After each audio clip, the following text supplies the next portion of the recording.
உணவு மானியத்திற்கு 12,500 கோடி ரூபாய் வேளாண் பட்ஜெட்டில் ஒதுக்கீடு. பயிர்க்கடன் வட்டி மானியத்திற்கு 853 கோடி ரூபாய் நிதி ஒதுக்கீடு செய்து அறிவிப்பு.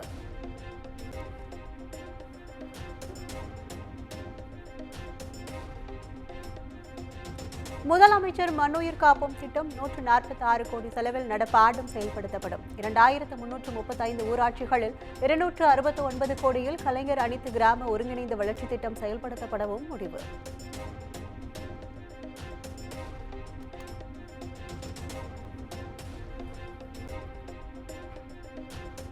இயற்கை வேளாண்மைக்கான திட்டம் 12 கோடியில் 37 மாவட்டங்களில் செயல்படுத்தப்படும். சிறுதானிய இயக்கத்தை செயல்படுத்த 52 கோடி ஒதுக்கீடு.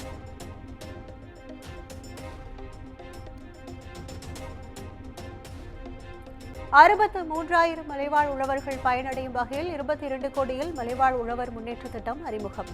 22 கோடியே 80 லட்சம் மானியம் வழங்கப்படும் எனவும் அறிவிப்பு.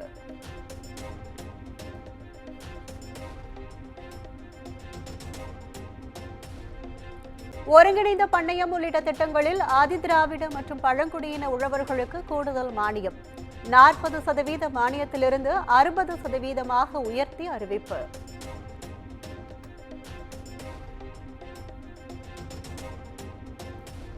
டெல்டா அல்லாத மாவட்டங்களில் பயிர் சாகுபடியை அதிகரிக்க சிறப்பு தொகுப்பு திட்டம் அறிமுகப்படுத்தப்படும். வேளாண் பட்ஜெட்டில் 102 கோடி ரூபாய் ஒதுக்கீடு.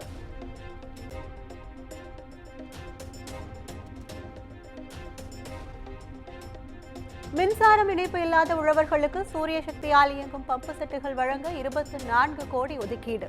மின் மோட்டார் பம்பு செட்டுகள் அமைக்க 1.5 கோடி மானிய நிதி ஒதுக்கீடு செய்து அறிவிப்பு.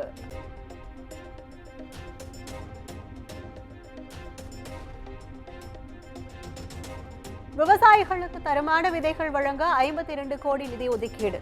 3 லட்சம் ஏக்கரில் கோடை உழவு செய்ய 24 கோடி மானியம் வழங்கப்படும்.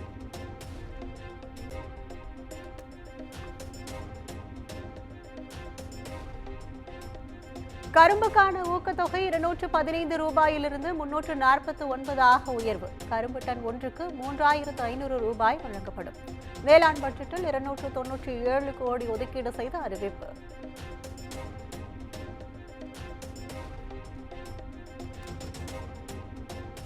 இயற்கை வேளாண்மை பொருட்களை சந்தைப்படுத்த அரசு கட்டடங்களில் வசதி ஏற்படுத்தி தரப்படும். 1 லட்சம் ஏக்கரில் 12 கோடியில் மாற்று பயிர் சாகுபடி திட்டம் செயல்படுத்தப்படும் எனவும் அறிவிப்பு.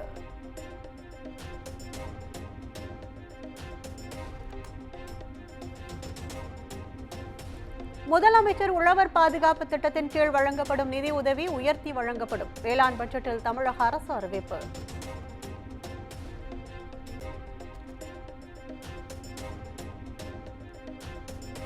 நிலமற்ற வேளாண் தொழிலாளர்களுக்கு விபத்து மரணத்திற்கான இழப்பீடு 1 லட்சத்திலிருந்து 2 லட்சமாக உயர்வு. இயற்கை மரணத்திற்கான நிதி 20,000 30,000 இறுதி சடங்கு நிதி உதவி 2,500 10,000 உயர்த்தி அறிவிப்பு.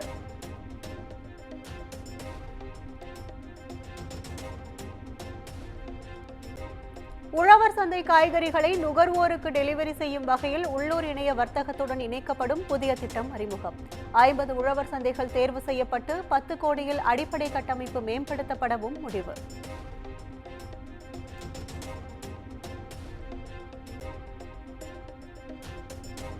வேளாண் வணிகத்துறை மூலம் 100 மதிப்புக்கூட்டு அலகு அமைக்கும் சிறப்பு திட்டம் செயல்படுத்தப்படும். 56 ஒழுங்குமுறை விற்பனை கூடங்கள் மின்னணு தேசிய வேளாண் சந்தையுடன் இணைக்கப்படும் என அறிவிப்பு.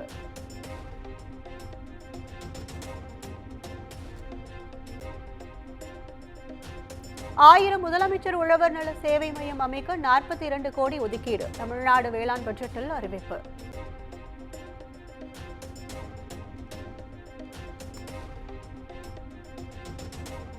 சூரியகாந்தி, ஆமணக்கு எண்ணெய் உள்ளிட்ட வித்து பயிர்கள் வளர்ச்சியை அதிகரிக்கும் விதமாக 2 லட்சம் ஏக்கர் பரப்பில் புதிய திட்டங்கள்.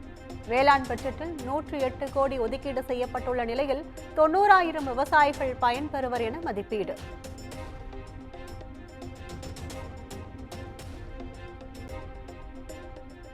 $15 கோடியில் 7 அரசு விதை சுத்திகரிப்பு நிலையம் அமைக்கப்படும் எனவும் பட்ஜெட்டில் உரை.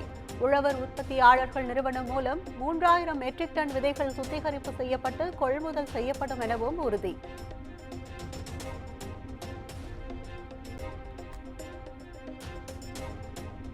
12 கோடியில் பருத்தி சாகுபடி திட்டம் தொடர்ந்து செயல்படுத்தப்படும். தமிழ்நாடு வேளாண் காடுகள் கொள்கை விரைவில் வெளியிடப்படும் எனவும் அறிவிப்பு.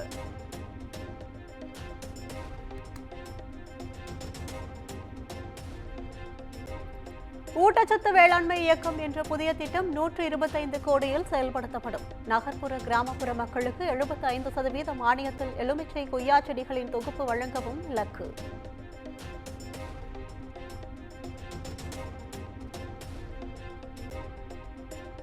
காய்கறிகள் விதை தொகுப்பு 15 லட்சம் குடும்பங்களுக்கு 75% மானியத்தில் வழங்கப்படும். பழச்செடி தொகுப்பு 9 லட்சம் குடும்பங்களுக்கு 75% மானியத்தில் வழங்கப்படும் எனவும் அறிவிப்பு.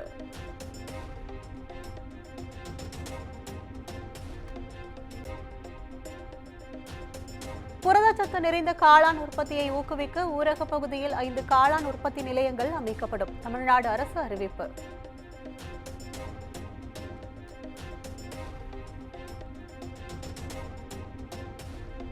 பாரம்பரிய காய்கறி சாகுபடியை ஊக்குவிக்க 2 கோடியே 40 லட்சத்தில் சிறப்பு திட்டம். வெங்காய கிடங்கு அமைக்க 18 கோடி மானியம் ஒதுக்கீடு.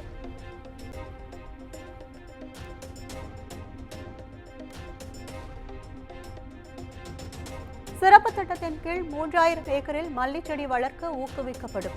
ரோஜா மலர் சாகுபடியை ஊக்குவிக்க 1 கோடி நிதி ஒதுக்கீடு.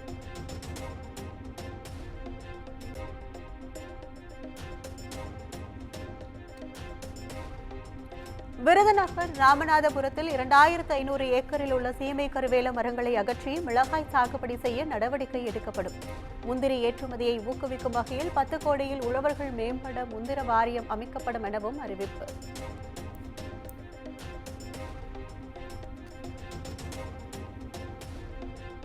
பனை சாகுபடியை ஊக்குவிக்க பனை மேம்பாட்டு இயக்கத்திற்கு 1 கோடியே 65 லட்சம் நிதி ஒதுக்கீடு.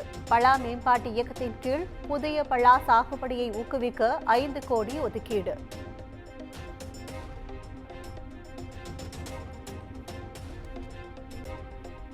ஐந்தாயிரம் வேளாண் இயந்திரம் மற்றும் கருவிகள் வாடகை செயலி மூலம் வழங்கப்படும். உழவர்கள் குறைந்த வாடகையில் இயந்திரம் பெற 17 கோடியில் வேளாண் இயந்திர வாடகை மையம் அமைக்கவும் முடிவு.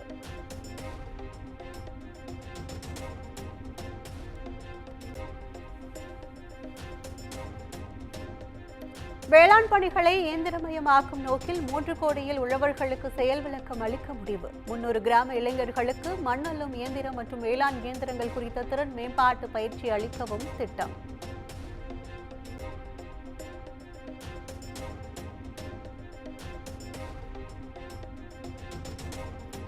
ஜப்பான், சீனா உள்ளிட்ட நாடுகளுக்கு 100 முன்னோடி உழவர்கள் அழைத்து செல்லப்படுவார்கள். வேளாண் தொழில்நுட்பத்தை தெரிந்து கொள்ளும் வகையில் ஏற்பாடு.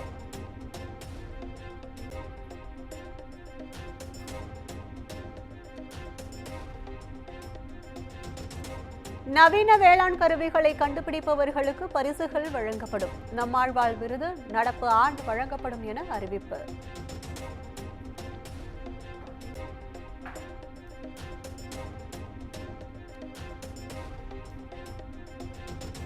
நல்லூர் வரகு, நத்தம் புளி, காரைக்குடி கொய்யா உள்ளிட்ட 5 விளைபொருட்களுக்கு புவிசார் குறியீடு பெறப்படும். வேளாண் பட்ஜெட்டில் தமிழக அரசு உறுதி.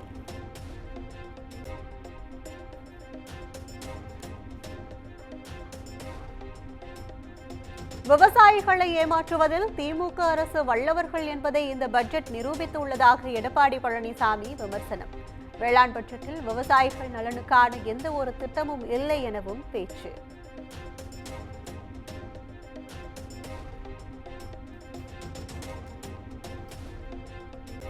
பல துறைகளை ஒன்றாக இணைத்து அவியல் கூட்டு போல பட்ஜெட் தாக்கல் செய்யப்பட்டுள்ளதாகவும் இபிஎஸ் கருத்து. 5வது முறையாக 1.30 மணி நேரம் பட்ஜெட்டை வாசித்தது மட்டுமே சாதனை எனவும் கடும் விமர்சனம்.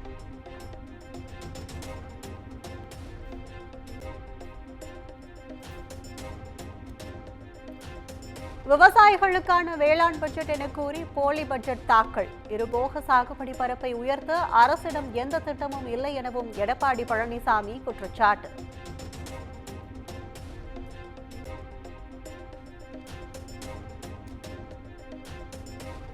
நீர்நிலைகளை தூர்வார கூடுதல் நிதி, இயற்கை வேளாண் விவசாயத்திற்கு மானியம் உள்ளிட்ட திட்டங்களுக்கு டெல்டா விவசாயிகள் வரவேற்பு.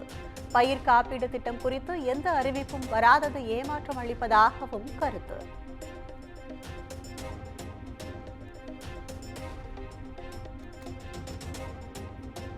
சபாநாயகர் அப்பாவுவை தனியாக சந்தித்த முன்னாள் அமைச்சர் செங்கோட்டையன் எடப்பாடி பழனிசாமியை சந்திக்காமல் நேரடியாக பட்ஜெட் உரையில் பங்கேற்றார்.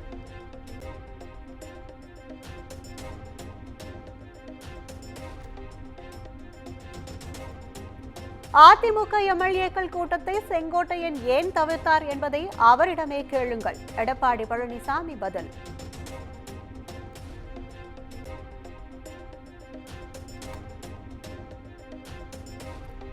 இந்தியா கூட்டணியால் தமிழ்நாட்டிற்கு கிடைத்த நன்மை என்ன என எடப்பாடி பழனிசாமி கேள்வி. இருமொழி கொள்கையில் அதிமுக உறுதியாக உள்ளதாகவும் திட்டவட்டம்.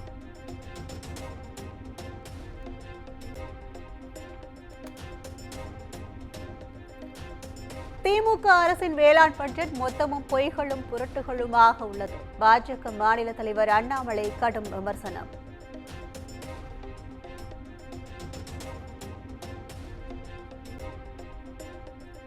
கடந்த ஆண்டை விட தமிழகத்தில் 4 லட்சம் ஏக்கர் சாகுபடி பரப்பு குறைந்துள்ளதாக அண்ணாமலை குற்றச்சாட்டு.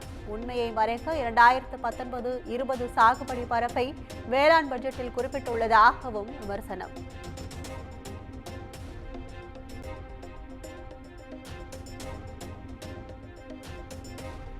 இரண்டு நாட்களாக மக்களின் வரி பணத்தை வீணடித்ததுதான் மிச்சம். தமிழக பட்ஜெட் தாக்கலை நேரடி ஒளிபரப்பு செய்தது குறித்து அண்ணாமலை விமர்சனம்.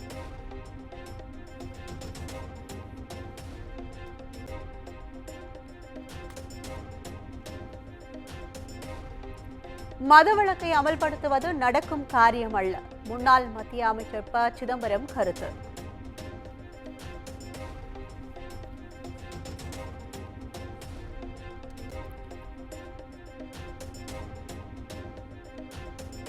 சென்னை கொரட்டூர் பகுதியில் சாலையில் சென்ற தாய் குழந்தையை முட்டிய மாடு.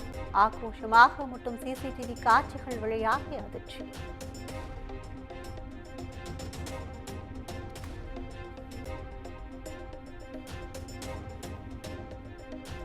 காஞ்சிபுரம் அருகே வெடிகுண்டு வீசி ரவுடி கொல்லப்பட்ட வழக்கில் 10 பேர் கைது. முக்கிய குற்றவாளிகள் 4 பேருக்கு கை கால்களில் மாவுக்கட்டு.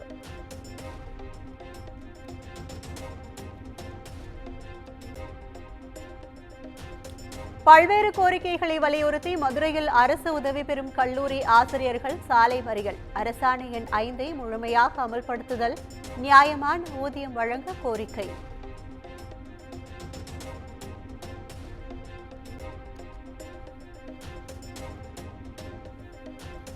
விழுப்புரத்தில் தண்ணீர் பந்தல் திறப்பதற்கு பணம் கேட்டு வணிகர்களிடம் திமுகவினர் மிரட்டல். பணம் தரவில்லை என்றால் கடையை இழுத்து மூடுவோம் என விடுக்கப்பட்ட மிரட்டலால் வணிகர்கள் அச்சம்.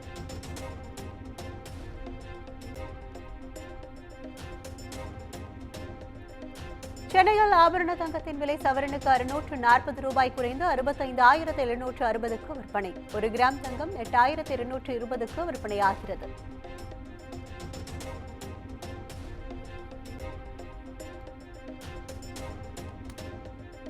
நாடு முழுவதும் களை கட்டிய ஹோலி பண்டிகை. ஒருவர் மீது ஒருவர் வர்ணம் பூசி உற்சாக கொண்டாட்டம்.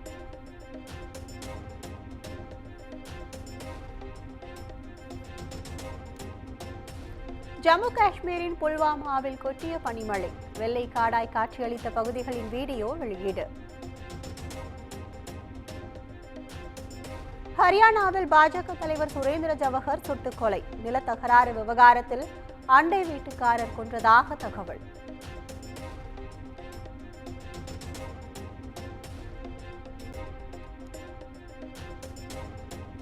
மகா கும்பமேளாவில் 30 கோடி ரூபாய் சம்பாதித்த படகோட்டிக்கு 13 கோடி ரூபாய் வரி. வருமான வரித்துறை நோட்டீஸ் அனுப்பி நடவடிக்கை.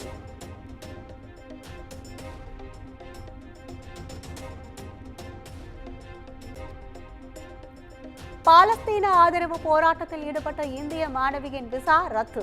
நாடு கடத்தப்படுதலை தடுக்க தானாகவே தாயகம் திரும்பினார்.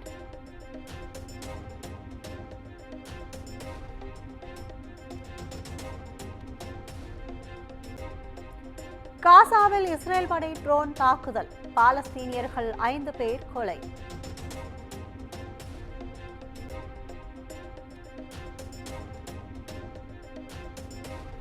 ராட்சசன் பட இயக்குனர் ராம்குமாரின் புதிய படம். விஷ்ணு விஷால், மமிதா பைஜு நடித்த படத்தின் டைட்டில் ஃபர்ஸ்ட் லுக் இன்று வெளியீடு. குமுதம் மற்றும் தமிழ்நாடு மின்சார வாரியம் இணைந்து வழங்கும் சிக்கனமும் பாதுகாப்பும் யூஸ்ஃபுல் டிப்ஸ். மின் நுகர்வோர் சேவை மையம். மின் கட்டணம் தொடர்பான சந்தேகங்கள், இலவச மின் இணைப்பு குறித்த தகவல்கள், பழுதடைந்த மின் கம்பங்கள் அல்லது பில்லர் பாக்ஸ் குறித்த தகவல் தர, மின் இணைப்பு பெயர் மாற்றம் குறித்த சந்தேகம், இவை அனைத்திற்கும் 9497 9497 என்ற எண்ணை தொடர்பு கொள்ளவும்.